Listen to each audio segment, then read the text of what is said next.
Bienvenue à tous, merci d'être avec nous pour cette nouvelle édition de l'Africa Newsroom. Aujourd'hui, 4e volet de notre semaine sur la Guinée, avec un dossier consacré à l'accès à l'électricité. Au programme également de cette émission, la Cour suprême du Rwanda a rejeté lundi une requête d'un parti de l'opposition visant à empêcher une réforme constitutionnelle.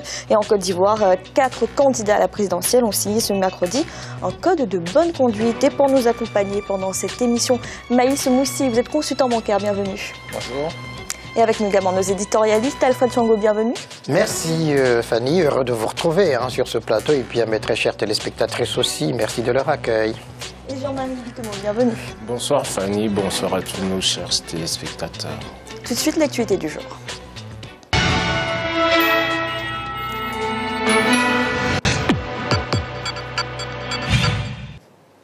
Au Rwanda, le Parti démocratique vert a été débouté. Ce parti de l'opposition souhaite empêcher la réforme de la Constitution qui pourrait permettre une candidature du président Paul Kagame à un 3e mandat.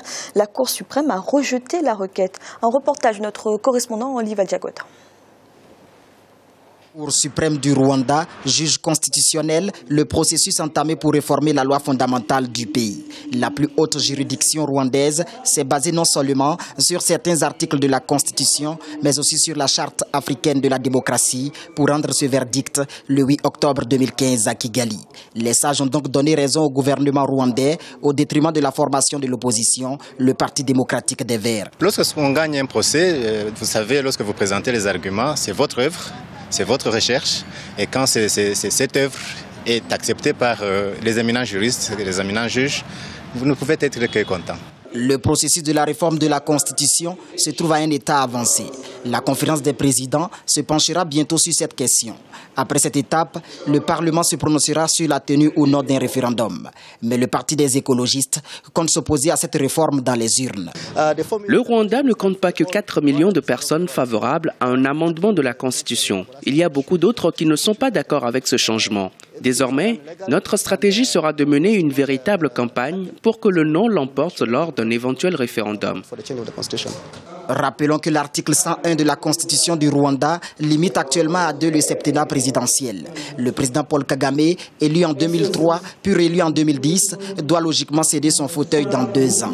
Mais ses partisans ont introduit auprès du Parlement rwandais près de 4 millions de pétitions favorables à un nouveau mandat du président Kagame à la tête du pays après 2017.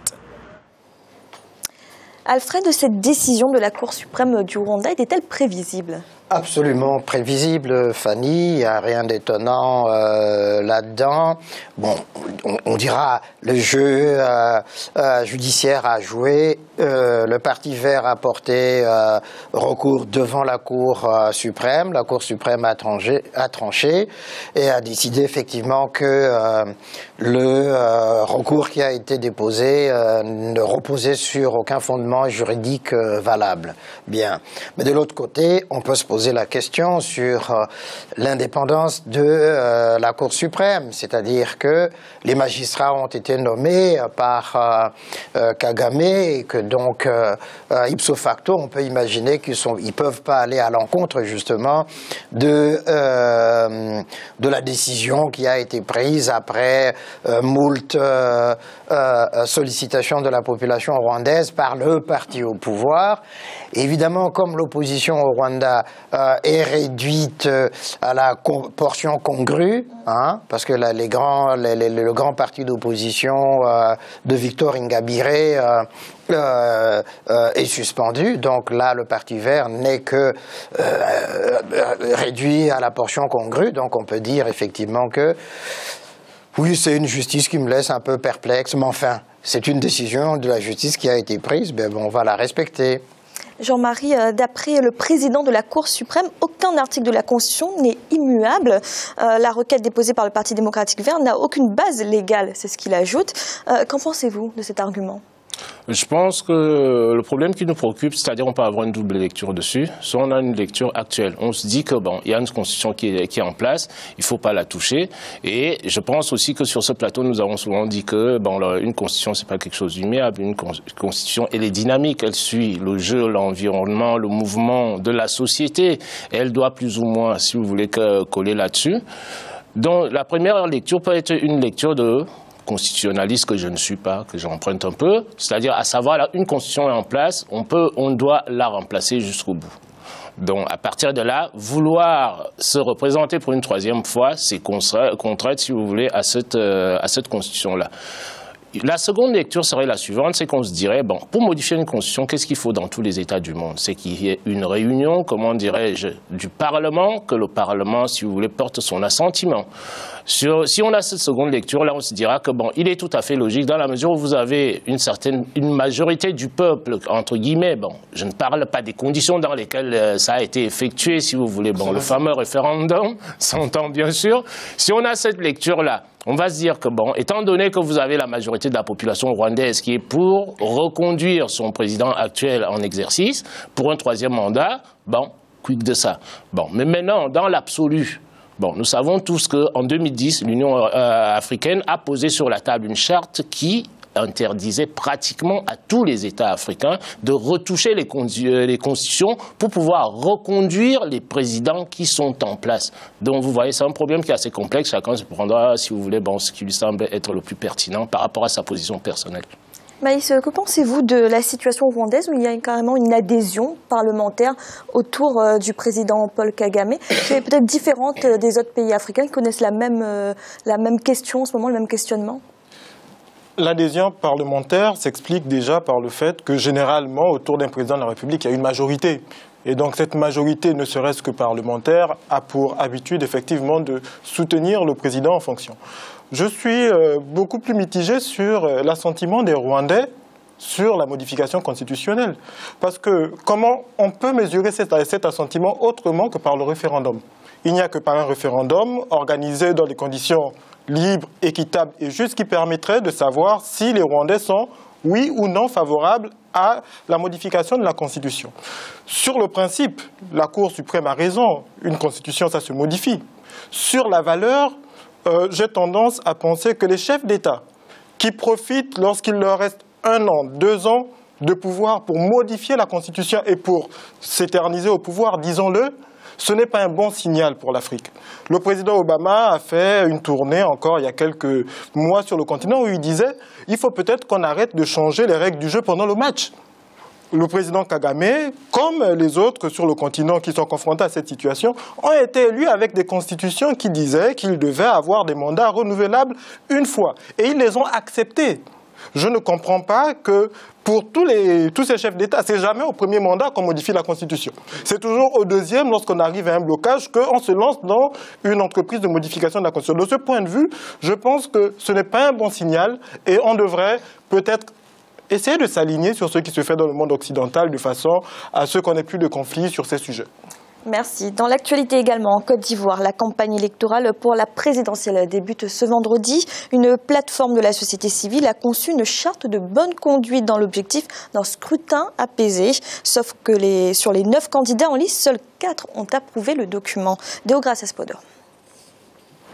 La classe politique ivoirienne toujours divisée, l'Institut national démocratique, NDI, une plateforme de la société civile, a organisé mercredi 7 octobre une cérémonie de signature d'une charte de bonne conduite. Les candidats sont invités à soutenir la tenue d'élections démocratiques, libres, transparentes et sans violence, organisées par la Commission électorale indépendante, un organe décrié par bon nombre de leaders politiques. Seulement, 4 des 9 candidats encore en lice ont paraphé le document. Parmi eux, le président sortant Alassane Ouattara et Pascal Afine-Guessan du Front populaire ivoirien. La charte contient donc un ensemble d'engagements par rapport aux questions liées à la violence. Dans la situation actuelle, il est difficile d'espérer avoir des conditions idéales. Mais cela ne doit pas nous amener à boycotter les élections. Nous faisons avec ce que nous avons et nous allons compenser les insuffisances juridiques et administratives du processus électoral par un rapport de force sur le terrain pour garantir des élections justes, inclusives et transparentes. Selon la plateforme de la société civile ivoirienne, les autres candidats ont toujours la possibilité de signer la charte de bonne conduite, l'objectif étant surtout d'éviter une nouvelle crise post-électorale. Une ambition partagée par l'ensemble des acteurs politiques, mais pour certains, l'idéal serait surtout d'abord de garantir une élection transparente, respectant les règles d'équité dans l'ensemble du processus électoral. Comment voulez-vous que j'aille m'engager à respecter le verdict des urnes proclamé par la CEI, alors même que je la contexte. Il lui fallut dans ces conditions que le NDI, au préalable, nous aide à régler la question de la CEI. Mais avant ça, il me semble incongru et incohérent que j'aille signer une telle charte. J'espère que M. Ouattara a raison. Il faut qu'il comprenne les deux choses de l'une. Soit il y a des élections pour tout le monde, soit il n'y en a pas et pour tout le monde. Il espère, en agissant de cette façon, aller en solo. Parce que pour lui, nous devons boycotter puisque son salut réside dans le boycott. Mais il se trompe. Nous disons tous à ces élections-là avec des conditions révisées. La charte de bonne conduite avait été remise le 9 juillet 2015 à chacun des candidats déclarés à l'élection présidentielle du 25 octobre. Reste à savoir si d'autres candidats s'engageront dans la démarche initiée par la société civile dans l'optique d'un scrutin apaisé. Rappelons que le mercredi 7 octobre, certains candidats, essentiellement issus de la Coalition nationale pour le changement, ont encore manifesté dans la capitale ivoirienne. Jean-Marie, comment interprétez-vous le fait que seuls 4 candidats sur les 9 qui sont en liste aient accepté cette charte de bonne conduite? L'acceptation est liée au fait, je pense que la Côte d'Ivoire, si vous voulez, ça reste quand même une marmite sur le feu, quoi qu'on puisse en dire, c'est-à-dire dans notre vocabulaire africain. Vous avez déjà pas mal de contentieux sur la Côte d'Ivoire, c'est-à-dire, bon, vous avez les contentieux qui sont issus, c'est-à-dire de la guerre, si vous voulez. Les élections sont arrivées, il y a un gouvernement qui a été mis en place par un président qui a été élu démocratiquement. Donc, partant de là, vous avez un certain nombre de griefs qui étaient sous la table. Ces griefs-là, si vous voulez, ont été confiés à la CENI, qui était censée, si vous voulez, assainir tout l'environnement politique. Mais vous vous retrouvez maintenant avec des personnalités politiques importantes de la Côte d'Ivoire qui ne sont pas du tout d'accord, si vous voulez, sur le travail qui a été fait par cette CENI-là. Et la CNC aussi, le Conseil national de conciliation. Le travail n'est pas satisfaisant pour eux. Donc ça voudrait dire quoi? Ça voudrait dire qu'ils ont déjà ce préalable-là avant d'aller aux élections, dont il faudrait déjà solutionner, si vous voulez, ces préalables-là, ces épines-là, il faut les enlever. Donc vous avez un certain nombre de candidats qui peut-être sont jusqu'au boutiste, qui estiment que bon, ils vont aller jusqu'au bout, jusqu'à ce que le président actuel, le président Ouattara, puisse les asseoir tous et qui est, comment dirais-je, un engagement consensuel de tout le monde, consensuel et unanime, si vous voulez, bon, de tous les participants à l'élection présidentielle. Mais je trouve quand même que c'est un jeu qui me semble assez dangereux pour la Côte d'Ivoire. Tout simplement pourquoi? Parce que dès l'instant, heureusement que j'en ai entendu certains qui disaient dans le reportage qu'ils iront quand même aux élections. Parce que si vous avez une fraction qui s'arrête, vous avez encore les blessures du passé qui ne sont pas complètement refermées. Donc ça voudrait dire quoi? Ça voudrait dire qu'à la longue, on risque encore, si vous voulez, de rallumer encore un feu quelque part. Alors justement, Maïs, ce n'est pas inquiétant d'entendre que certains candidats continuent de contester alors même qu'on connaît ce passé récent de la Côte d'Ivoire? Je crois que c'est le jeu aussi de la démocratie, c'est le jeu des élections et il faut l'accepter. Si je peux revenir sur la charte de bonne conduite, la question que je me pose c'est finalement qu'est-ce qu'elle vaut? Elle engage à quoi? Cette charte de bonne conduite. Je n'ai pas souvenir qu'en France, aux États-Unis ou ailleurs, les candidats signent des chartes de bonne conduite avant d'aller à une élection présidentielle. Si on va du principe que les conditions de la transparence sont réunies, il n'y a pas de raison que les candidats s'opposent. S'il y en a qui estiment que les conditions de la transparence ne sont pas réunies, on ne peut pas leur dire d'emblée avant l'élection que si jamais il y a une fraude à l'élection, alors vous ne contesterez pas parce que vous avez signé une charte de bonne conduite. Donc ça aussi, il faut l'entendre. Je crois que lorsqu'on va à une élection, c'est important, il l'a dit, d'aller sur le principe du consensus. C'est important d'intégrer les revendications de l'opposition et c'est important que l'opposition comprenne les revendications, on va dire, de la majorité de façon à ce qu'on aille sur quelque chose de consensuel. Les organisations de la société civile sont dans leur rôle de proposer des chartes de bonne conduite, mais ça n'a pas de valeur. Ce qui a une valeur, c'est, dans un premier temps, la mère des lois qu'on appelle la Constitution, et dans le cas de la Côte d'Ivoire, et dans le cas de cette élection, c'est le code électoral qui encadre l'élection. Tout le reste n'est que subterfuge. Alfred, vous comprenez le questionnement de Maïs sur la valeur, sur la légitimité de cette charte de bonne conduite? Tout à fait, mais il faut savoir que cette charte date de 2008. Qu'en 2010, au sortir de l'élection, c'est par le refus d'une partie de la classe politique de respecter justement cette charte-là qu'on est arrivé à la situation que l'on a connue en 2011.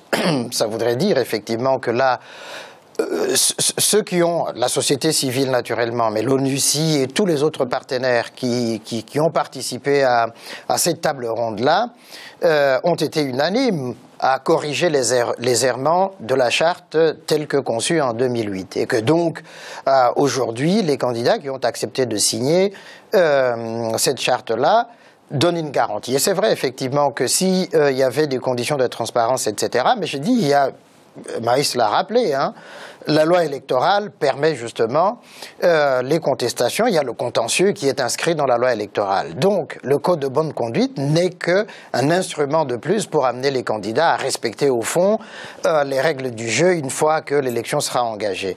Pour continuer à filer la métaphore culinaire, rapidement de Jean-Marie, la marmite sur le feu, ça dépend de ce qu'il y a là-dedans et de la succulence de ce qu'il y a dedans. 9 candidats, c'est un peu beaucoup. Les 4 qui ont signé, ils vont se partager ce mets succulent qui est dans la marmite et puis on verra ce que ça va donner. Merci. Nous allons marquer une courte pause. En instant, la deuxième partie de l'Africa Newsroom. À tout de suite.